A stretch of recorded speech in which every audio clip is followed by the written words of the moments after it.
जी students, अब हम करेंगे क्वेश्चन नंबर 10। क्वेश्चन नंबर 10 की स्टेटमेंट ये है कि जो थर्ड टर्म है ज्योमेट्रिक प्रोग्रेशंस की वो फर्स्ट टर्म का स्क्वायर है, ठीक है। जो सेकंड टर्म है वो 9 है और 6 टर्म आपने मालूम करनी है, ठीक है। जो थर्ड टर्म है वो फर्स्ट का स्क्वायर है, ठीक है। थर्ड को हम ऐसे लिख सकते हैं फिर a1r square is equal to a1 का स्क्वायर, ठीक है। मतलब a1r की पावर n-1 3 - 1 2 हो गया, ठीक है। तो यहाँ से फिर एक a और एक कट गया तो ये हमारे पास a1 आ गया r स्क्वायर। अब हमारे ये दूसरी इक्वेशन, ये हमने इसको यूज़ करते हुए इक्वेशन 1 को यूज़ किया था हमने यहाँ पे, ठीक है। अब हमने इक्वेशन जो 2 है उसको यूज़ करते हुए a2 इज इक्वल टू 9 है, तो ये किसके बराबर होगा a1 r की पावर n-1 n1 2 - 1 तो वो 1 ही आ जाएगा। a1 r is equal to 9। अब हमारे पास a1 की कीमत है r स्क्वायर, यहाँ पे हम a1 r स्क्वायर पुट करेंगे इसमें, a1 की जगह पे r स्क्वायर और r इज इक्वल टू 9, तो ये आ गया r3 इज इक्वल टू 9 आ गया हमारे पास, ठीक है। तो अब हमारे पास देख ले a1 की कीमत भी है, r3 हमारे पास चलो इस फॉर्म में ही है, ठीक है।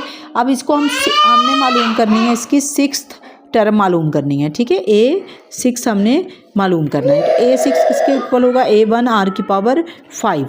तो यहाँ से a1 हमारे पास किसके इक्वल है, a1 हमारे पास r स्क्वायर के इक्वल है और r5 को ऐसे ही रहने दो, ये r की पावर 7 बन गया। r की पावर 7 को हम यूँ लिख सकते हैं 3 3 और 6, क्योंकि ये हमारे पास इस फॉर्म में है ना 9, r3 9 है, तो इसलिए हमने इसको इस तरह लिख लिया 9, इसकी जगह पे 9 9 और r, ये 81 r आ गया। r7 को हम r6 r लिख सकते हैं, r से कैंसिल हो गया, ठीक है। तो r6 को हम लिख सकते हैं r3 के पावर स्क्वायर, और ये मैंने यहाँ पे ये स्टेप किया है r3 की पावर स्क्वायर 9 का पावर स्क्वायर। ये एक स्टेप करने के बाद आपने अगला ये स्टेप करना है taking square root both side, ठीक है। तो अब हमने यहाँ पे स्क्वायर रूट लिया तो ये कैंसिल हो गया, r3 is equal to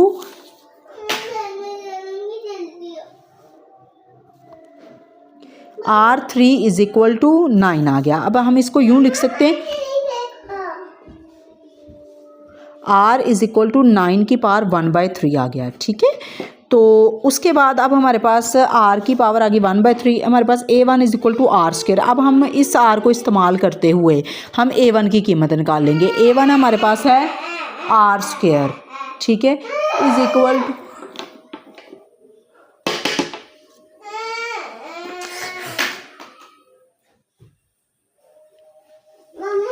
a1 r square है हमारे पास, तो r की कीमत 9 की पावर 1/3 और इसका ये स्क्वायर आ जाएगा।